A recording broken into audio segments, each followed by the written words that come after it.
En cuanto a la evolución de la pandemia en nuestro país, se sitúa en nivel de riesgo bajo de transmisión al descender la incidencia acumulada hasta los 49 casos por cada 100.000 habitantes.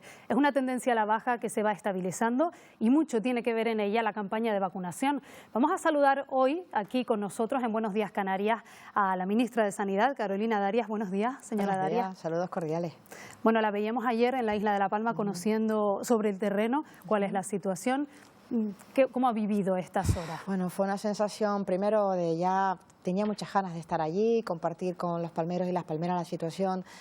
Digamos que desde aquel 19 de septiembre, hace ya unas veintena de días, que entró el volcán en erupción, y compartir también con las autoridades de allí, con el presidente del Cabildo, con la alcaldesa de Los Llanos, también con el alcalde del Paso y el de Tazacorte, y sobre todo con los vecinos y con la ciudadanía de La Palma.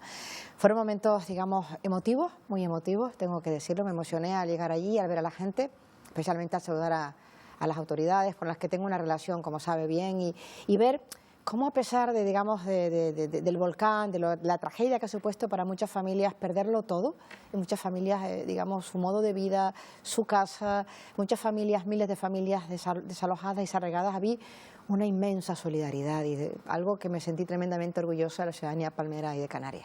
Yo hablaba de los datos de incidencia a nivel nacional, también en Canarias son buenos, estamos en 20 casos por 100.000 habitantes, esa incidencia de 7 días.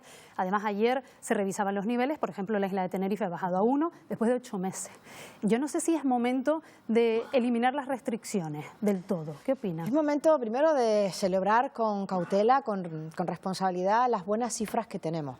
Buenas cifras que nos han permitido llegar hasta aquí. Primero, el gran trabajo que se ha realizado, la gran concienciación ciudadana para ir, digamos, aceptando todas las medidas difíciles que hemos tenido que adoptar en momentos de incidencia acumulada alta, o sobre todo de hospitalización y UCI, que son los niveles, digamos, más críticos, más sensibles de riesgo de la pandemia, y sobre todo por la gran campaña de vacunación. Pero llegados hasta aquí hay que seguir, vamos desescalando en esas restricciones, están relajándose las medidas, pero siempre manteniendo la cultura del cuidado, porque esta pandemia también nos ha enseñado a ser muy humildes. Sabemos que hoy tenemos una incidencia y podemos, digamos, puede subir.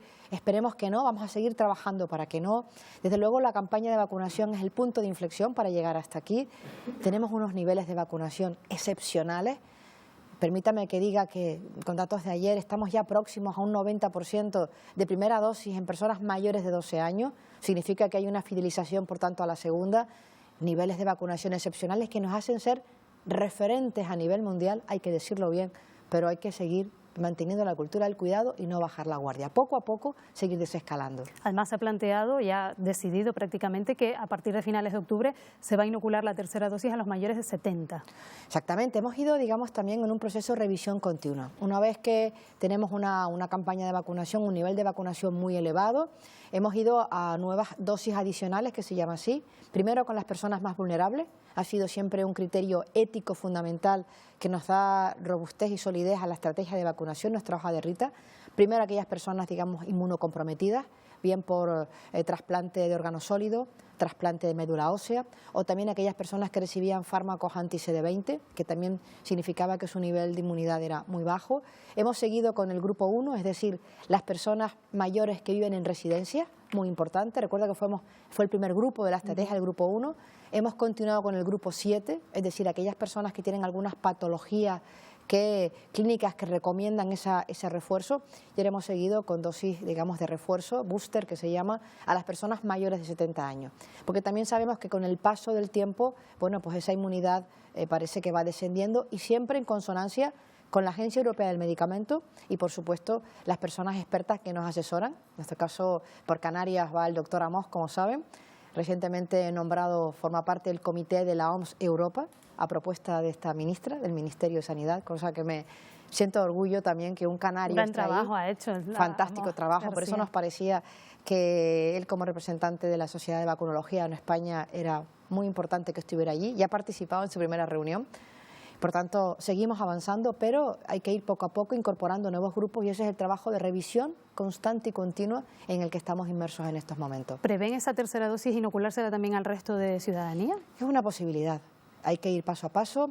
Hay cosas que hay que, digamos, discernir. Por ejemplo, cuánto es la durabilidad de la protección de las vacunas frente a infección, frente a hospitalización, y frente a fallecimiento.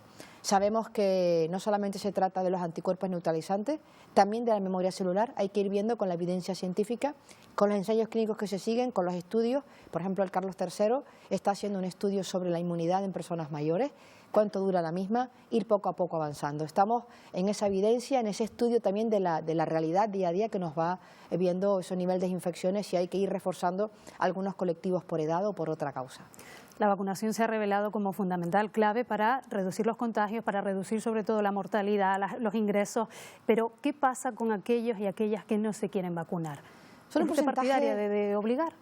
Yo creo que el nivel de vacunación es tan alto que no me plantearía esa cosa. España no está en la situación de otros países como Francia o Alemania, que tienen un movimiento antivacunas muy potente. Antes, al contrario, en España tenemos una gran concienciación de la vacunación, sin duda alguna, por el papel de fortaleza que ha ejercido la atención primaria, sobre todo con pediatría, con todo lo que es llevar a vacunar a nuestros hijos, a nuestras hijas, forma parte de nuestra cultura. Sabemos que las vacunas salvan vidas. Las vacunas de la COVID han llegado para quedarse y para salvar vidas. Es un punto de inflexión. Se han salvado miles y miles de vidas. Esos 70 millones de dosis que hemos inoculado en nuestro país, no tenga ninguna duda que han salvado a miles y miles de vidas aquí en España. Pero siendo importantes los niveles de vacunación que tenemos en nuestro país, no nos es suficiente. ¿Por qué? Porque sabemos que la pandemia no conoce fronteras y por tanto es muy importante contribuir de manera solidaria a vacunar al resto del mundo. Y España lo está haciendo. Somos líderes en donación de vacunas. Somos el 7º país del mundo que donamos, el 3º de la Unión Europea y en Latinoamérica, que es nuestro, digamos, destino prioritario junto con África, pero especialmente Latinoamérica. 9 de cada 10 vacunas que llegan a Latinoamérica proceden de España. El compromiso del presidente Sánchez es, antes que llegue el primer trimestre del 22, es haber donado 30 millones de dosis de vacuna. Por tanto, como ve, seguimos en un trabajo continuo y constante que no para. Bueno, ayer se conocía a grandes rasgos el proyecto de presupuestos generales del Estado. Creo que la cifra es de 1.100 millones que se van a destinar el año que viene a sufragar esas vacunas, una cantidad importante. ¿Y qué va a pasar con los menores de 12 años? ¿Se ha avanzado ya en esta franja? Por parte, primera pregunta, hemos invertido, porque es una inversión, más de 4.500 millones en la adquisición de vacunas por parte del Gobierno de España para todo el país. Más de 4.500 millones. Hemos comprado vacunas que habrá que financiar con los presupuestos del 22 y 23 para el año 22 y para el año 23. Preparados por lo que pueda pasar. Es muy importante. La pandemia nos ha enseñado que tenemos que estar preparados para anticiparnos a posibles respuestas.